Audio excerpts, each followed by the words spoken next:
एक सामान्य धारणा है कि भारतीय जनता पार्टी घरेलू पॉलिटिक्स में नहीं उलझती, बल्कि पार्टी के कार्यकर्ता हो या फिर नेता उनके भरोसों को बनाए रखकर उलझनों को सुलझाने पर विश्वास करती है।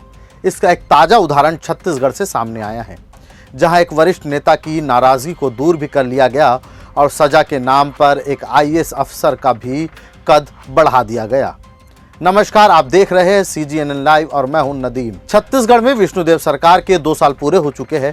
बीते इन 2 सालों के भीतर प्रदेश में विकास को उपलब्धि भरी रफ्तार नहीं मिली है, बल्कि सरकार को लेकर आक्रोश बढ़ा है। तो भाजपा सरकार को लेकर जैसा विश्वास था वह बुरी तरह से डगमगाया है।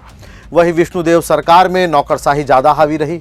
भाजपा के वरिष्ठ नेताओं ने ही इसका एहसास कराया, जिसमें एक चर्चित मामला कोरबा कलेक्टर को लेकर रहा है, जिसे लेकर पूर्व गृह मंत्री ननकीराम कंवर ने अनशन का ऐलान किया था।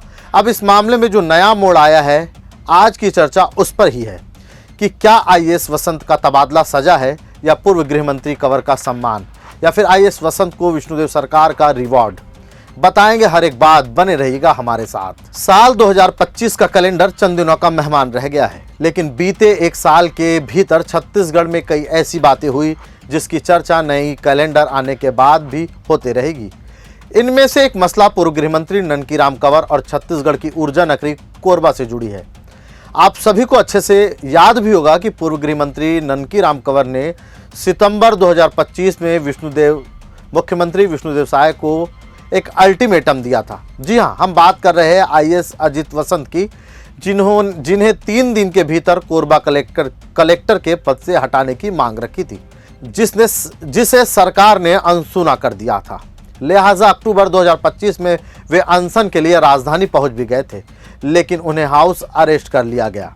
छत्तीसगढ़ में भाजपा की सरकार रहते हुए भाजपा के ही एक वरिष्ठ नेता को हाउस अरेस्ट किए जाने का मामला जबरदस्त तरीके से तूल पकड़ लिया, क्योंकि सरकार के खिलाफ पूर्व गृह मंत्री कंवर का गुस्सा भी फूट पड़ा था। मामला इसलिए और ज्यादा गंभीर हो गया था क्योंकि बात एक आदिवासी नेता की थी, जबकि छत्तीसगढ़ की मूल अवधारणा ही आदिवासी संस्कृति की है। ऐसे में जब प्रदेश का मुखिया खुद आदिवासी हो और हाउस अरेस्ट होने वाला भी शख्स आदिवासी हो, तो समाज में गलत संदेश जाना स्वाभाविक है। बहरहाल मामले जैसे तैसे शांत हो गया, पर आईएएस अजित वसंत कोरबा कलेक्टर बने रहे, जबकि पूर्व में सरकार और भी तबादला आदेश जारी कर चुकी है। लेकिन अब जो आदेश जारी हुआ है उसमें कोरबा कलेक्टर अजित वसंत का नाम भी शामिल है।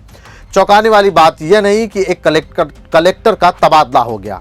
सरकारी नियमों के तहत इस तरह का तबादला आदेश जारी होता ही रहता है, पर मामला यहाँ पर थोड़ा सा ध्यान देने वाला है। सरकार ने 16 दिसंबर को आईएएस अधिकारियों का तबादला आदेश जारी किया, जिसमें कोरबा कलेक्टर अजित वसंत को अब सरगुजा कलेक्टर की कमान सौंप दी गई है। यदि पूर्व गृह मंत्री ननकीराम कंवर के नजरिए से देखा जाए तो सरकार ने देर से ही सही पर वरिष्ठ आदिवासी नेता कंवर का सम्मान रख लिया है।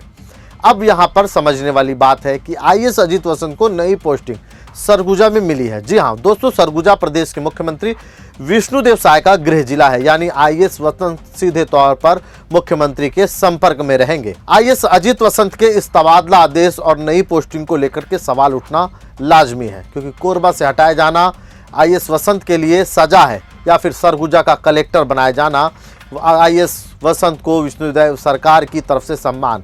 इस पूरे मसले पर गंभीरता से आप भी विचार कीजिए और कमेंट कीजिए कि वास्तव में क्या पूर्व गृह मंत्री कंवर को सम्मान मिला है या फिर कलेक्टर को ज़्यादा महत्व दिया गया है। जानकारी अच्छी लगी हो तो लाइक कर दीजिए। आपके शेयर करने से ज़्यादा लोगों तक हमारी बात पहुँचेगी, और चैनल को सब्सक्राइब करिए, हमारा परिवार का सदस्य जरूर बनिए।